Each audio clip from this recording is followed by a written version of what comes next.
Né, pedagoga, neuropedagoga, neuroeducadora. Isso. E a gente falando hoje sobre essa questão do comportamento pais, filhos e escola. Né? Porque o pai e a mãe está sempre querendo transferir toda a responsabilidade da educação para a escola e como identificar, e a gente está colocando também com ela a questão do déficit de atenção. Porque tem gente que não descobre mais cedo. É fácil o pai identificar que o filho ou a filha tem déficit de atenção? O que é isso? Não é fácil identificar. É um transtorno que ele normalmente começa a ser notado, ele começa a ser percebido desde a educação infantil e ele segue durante toda uma vida.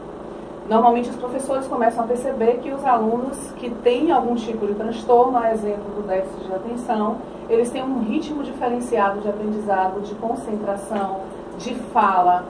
Certamente eles vão ter algum problema ligado à escrita, à pronúncia. Se for um déficit de atenção, eles tendem a ser mais lentos.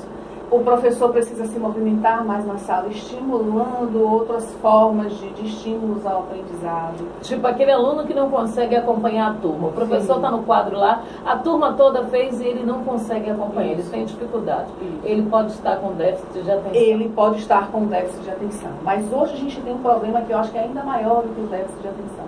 E que muitas pessoas ainda não perceberam, que é a SPA, que o Dr. Augusto Cury descobriu. Síndrome do pensamento acelerado. Síndrome do pensamento acelerado, em função do acúmulo de informações por conta desse boom tecnológico que nós estamos aí.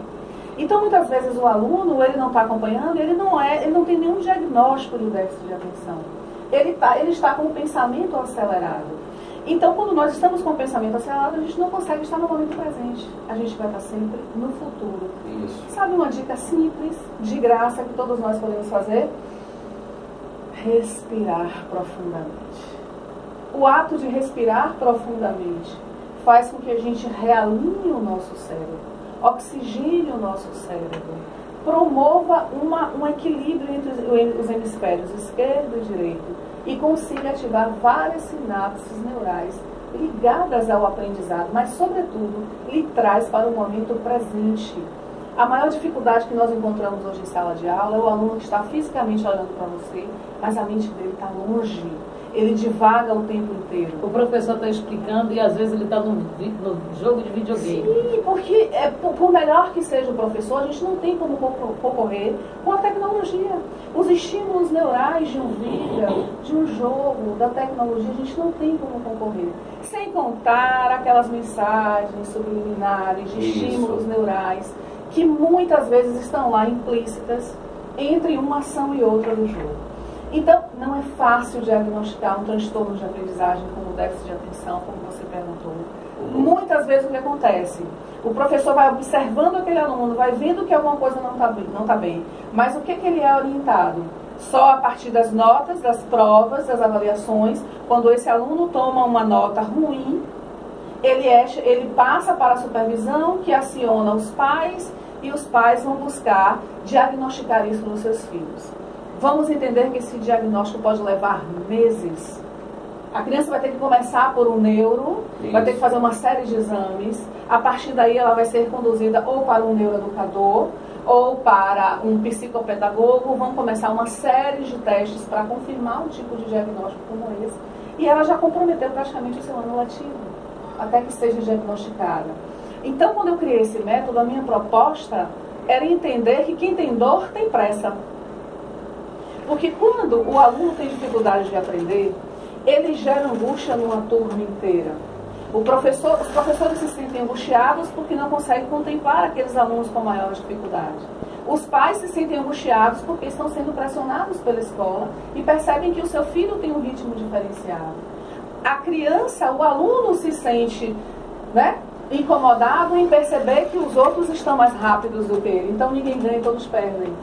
O que acontece hoje? A gente precisa ganhar tempo. Não apenas para não comprometer o ano letivo de um aluno, mas muitos sofrem bullying por ter um déficit de atenção e não conseguir acompanhar no mesmo ritmo. Isso. Eu vejo isso nas salas do infantil e do Fundamental 1. Por exemplo, aquele grupinho que se divide, vamos fazer um grupo, a professora propõe. O que eles fazem? Eles pegam os mais rápidos para os grupos. Isso. E os que têm o déficit vai ficando para trás, vai ficando para trás, vai ficando para trás. Porque ninguém tem paciência de esperar o ritmo do outro.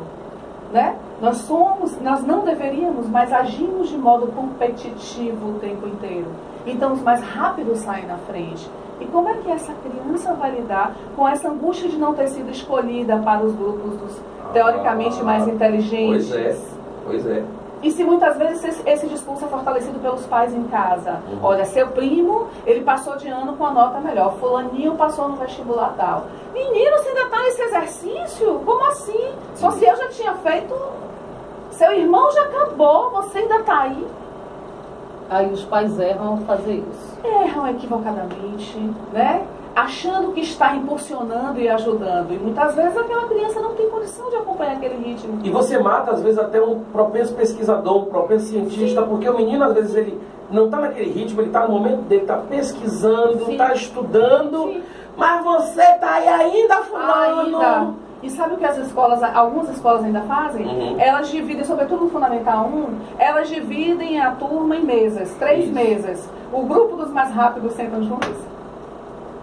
Os intermediários numa outra mesa e os mais lentinhos numa outra mesa. Quando você questiona, isso, que beleza. Quando você questiona o professor, ele diz, é mais fácil para mim organizar. Isso. Porque eu sei que ali vai ser rápido. E os outros eu consigo sentar com eles e ajudar. Mas e aí, tudo bem, eu me coloco no lugar do professor, que não é fácil, tá? Mas esse aluno vai se sentindo como em se ver numa mesa, o tempo todo, se vir numa mesa com pessoas que têm um ritmo mais lento. O que a senhora recomenda, então, para pais e professores neste caso? Eu recomendo atenção, prestar atenção à trajetória. Nós, infelizmente, fomos erroneamente educados a focar em resultados. Eu quero que meu filho passe, eu quero que ele tenha as melhores notas, eu quero que ele seja o primeiro em tudo. E eu esqueço de ver os sinais da trajetória. Uma criança com déficit de atenção, ela vai dar sinais o tempo inteiro. Observa seu filho, não espera a escola chamar. Senta com os professores, vai na escola, toma partido, tira um tempo, observa. Notou alguma coisa de errado? Leva logo seu filho. Procura um profissional. Nesse caso, qual seria o profissional? Eu, por exemplo. Olha. Eu posso diagnosticar. Eu tenho terapia sonora, que é uma terapia que provoca estímulos neurais. Né? E quem está em por exemplo, nós temos aqui várias cidades acompanhando o nosso programa. E tem desde as cidades mais distantes, que não estão inseridas na região metropolitana. As pessoas, nem todo mundo tem facilidade a encontrar ou a chegar a uma Rosana Medina. O que fazer? Bom, pode me acompanhar através das redes sociais, o método Rosana Medina, no meu WhatsApp, onde eu faço atendimentos diretos e marcação de consultas, pelo 992639252, mas independente da distância, de onde seja, esses sons, inclusive terapêuticos, podem ser enviados à distância, através de um e-mail. Eu posso fazer algum tipo de mediação à distância, já estou me organizando para isso. A demanda tem sido grande, tá? Uma pergunta? Pode fazer. Tem uma pergunta aqui de uma mãe, ela mandou aqui um áudio zap, só que ela não quer se identificar. Ela não quer falar no ar. Ela está dizendo o seguinte, ela tem um filho de 8 anos, entendeu? E o filho dela vem apresentando um comportamento que se encaixa um pouco nessa questão do déficit de atenção. O menino não para quieto. Tá? Ele começa a assistir o desenho, daqui a pouco ele tá brincando, daqui a pouco lá que tá brincando, tá subindo, tá descendo, não se concentra numa única questão. E aí ela quer saber, né, o que é que esse filho dela tem, como proceder. Ela não quis identificar, mas ela está escutando a gente. Ótimo. Mãe, eu acho que um indício, as coisas que você está falando não relatam exatamente a possibilidade de um déficit de atenção, mas algo mais ligado a um transtorno de hiperatividade, que é onde a criança tem um nível de energia maior, precisa gastar mais, tem uma dificuldade maior em concentração, e ele precisa ser diagnosticado, mas independente de um diagnóstico específico, que pode levar meses, a ideia é que ele possa, por exemplo, usar um som terapêutico, como eu estou propondo aqui, ou procurar um profissional que possa fazer uma terapia com ele. Para quê? Para estimular que ele tenha um equilíbrio maior e consiga aprender. Mas um exercício eu já posso te dar. Vou falar novamente sobre a questão da respiração. A respiração é muito importante, principalmente para alguém que tem hiperatividade.